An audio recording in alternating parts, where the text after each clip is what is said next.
You're probably sitting there going like, Jess, how have you not seen the first 3 Kung Fu Panda movies? That's a good question because I kind of don't know. I knew of its existence. I just never watched it. I was actually planning on watching the first 3 before watching this 4th one. But the day of my theater ticket came around and I hadn't watched the first 3 at that point. I'm just like, okay, screw this. I'm just gonna watch the 4th one. Kung Fu Panda 4. First exposure to Kung Fu Panda. Yeah.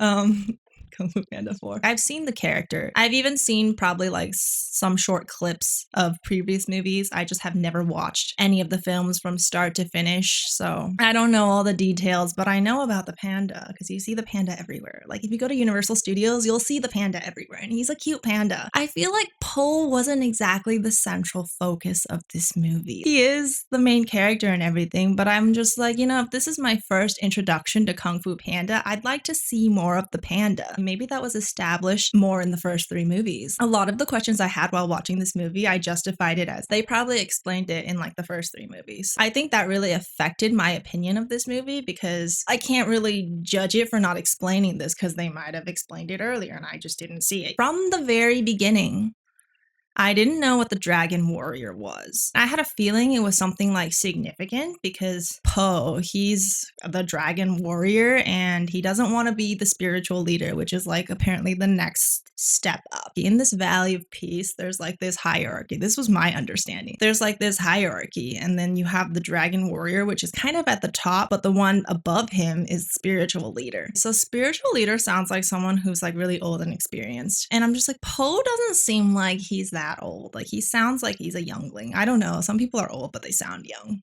Like I've met a lot of those people, but I don't know about Po. He really likes being the Dragon Warrior. He probably worked hard to get there. He really likes his position there and he's enjoying his time. He's kind of like a celebrity, dude.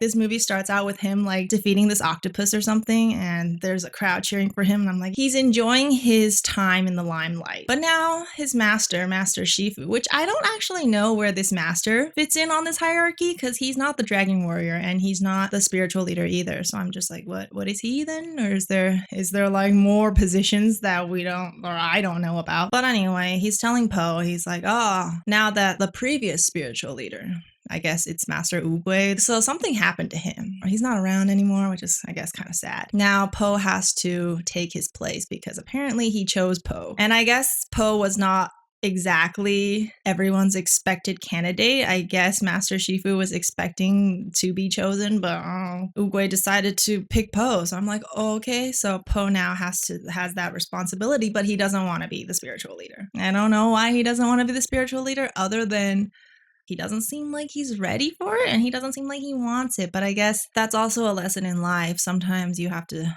do things you're not ready for. This whole movie was about change and about how he was going to, come of age or like grow into that position. Even after watching it, I wasn't too convinced. He did go through this journey of change. I mean, there was that journey of change, but I think a lot of the focus was kind of like at least half of the focus was on the fox, Jen. Half of the story is really focused on her. Yeah, eventually, I'm going to spoil this, but eventually, yeah, she becomes, the next one, his successor. I mean, he chooses her. She's a very unlikely choice. But I guess that's the theme of these movies. You can be anything you want to be. I don't know. Was that the message? That must have been some type of message. I was just happy watching this movie because I'm just like being introduced to so many interesting characters. They're all really funny. This movie is supposed to be a comedy, so I'm like, yeah, it was funny. I enjoyed it. I loved his 2 dads, Ping and Lee. At first, I didn't know they were both dads. Like, I thought Ping was like the mom because he seems like Asian mother type. I don't know. He's like always worried. There was one scene where he's like, oh my God, what if he's sick? What if he's lost? What if he's hungry? And I'm just like, oh my God, that hit me so hard. I'm like, hunger? As a mom, you don't want your baby to be hungry. That's like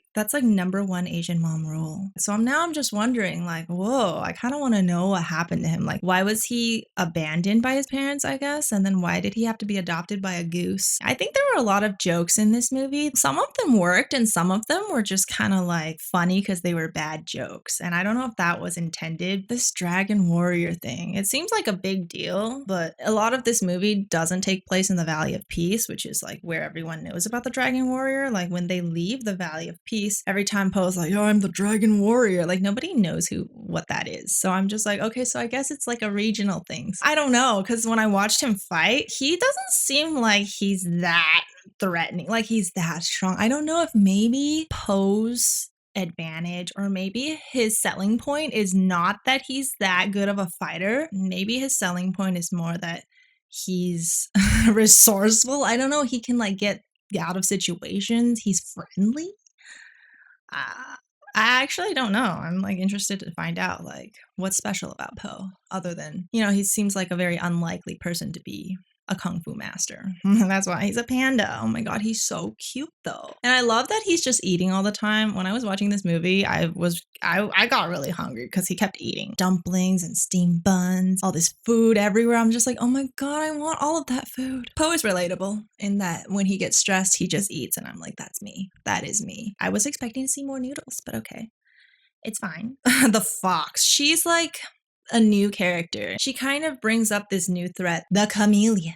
She kind of convinces her or like tricks Poe into believing that she's going to help him stop the chameleon. Okay, I forgot to say, but Master Oogway left his spiritual leader staff for Poe, and the chameleon needs the staff to open a portal to the spirit world. That's why she kind of assigned Jen to pretend to be his friend, get him to Juniper City, and then, kind of backstab him in the end. So that was a good twist. That was something I didn't see coming, even though I should have. I think Jen is she's an okay character. I don't think she's too memorable. Like, there's nothing super special about her. The villain, it's always about the villain. The villain was not exactly a threatening villain. There was nothing too interesting about the villain. Honestly, the chameleon is probably my least favorite character in this. She was trying to be this evil villain. I think they were trying to make her seem like she was a threat and that she is powerful and she's going to be difficult to stop. But she really didn't do anything in the beginning. She's like this gang leader or something, and she not gang leader. She takes a portion of the people who get their money under the table. What is it called? On the black market. Okay, I don't know. But she like takes a portion of the profit, and she's been doing this. And then like there's like this group who are like, oh, why should we keep giving the chameleon so much of our hard-earned money? She's like a sorceress. She can shapeshift into like anything. And so she's like hiding amongst them, and then she reveals herself and she's like, ha, I've caught you like talking behind my back. And I thought she was gonna do something, but she really just pushes the guy down the stairs.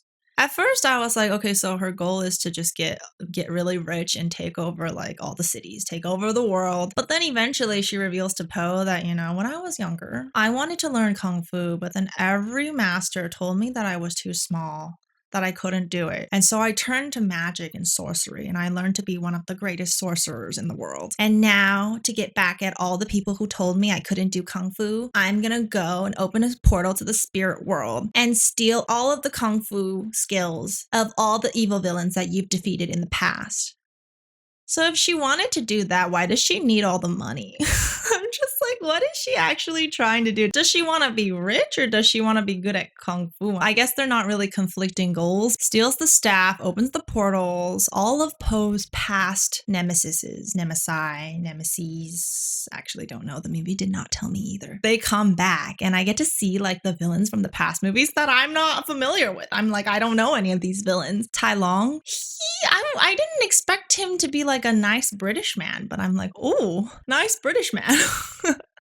He's probably not a nice British man. But yeah, they all seemed kind of cooler than Poe. I'm sorry to say, but like when they were fighting, they all seemed more professional. Poe seems kind of like he's a dragon warrior, but like I didn't feel the weight of the dragon warrior skill. This sorcery magic stuff, they always seem like they're so powerful, but at the same time, they're kind of useless. I'm just like, okay, you sound like you should be really strong. Like it should be very difficult to beat you, but it really wasn't. She steals everyone's Kung Fu. She's able to like shape shift, turn into all of them, fight Poe. So I guess I'm like, okay, so I guess this fourth movie is like him fighting all of his previous nemesis, but she can only be one of them at a time. So it's like, I don't know, it feels like it defeats the purpose a little bit. At the end, she becomes a chimera of all of them. And she's almost like a dragon. She got wings. And I'm like, who's that from? But then once you become all deformed like that, it's like, how are you even doing Kung Fu anymore? And then eventually she transforms into Poe himself. But she starts breathing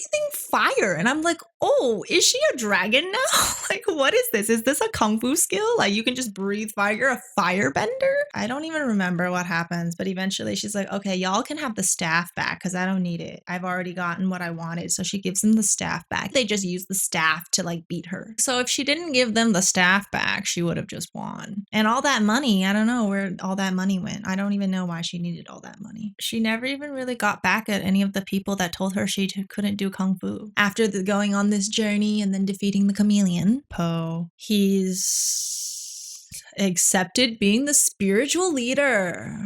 And he's coming up with all these proverbs, but half of them are just not even real proverbs. And they're kind of just bad. But they're supposed to be jokes. So I'm like, yeah, great. I don't want to be too harsh on this movie because I haven't seen the first three. So maybe it's my problem and it's not this movie. I just liked it because I liked the characters and they were new to me and they were all kind of cute and funny, except the chameleon. I'm gonna go watch the first three.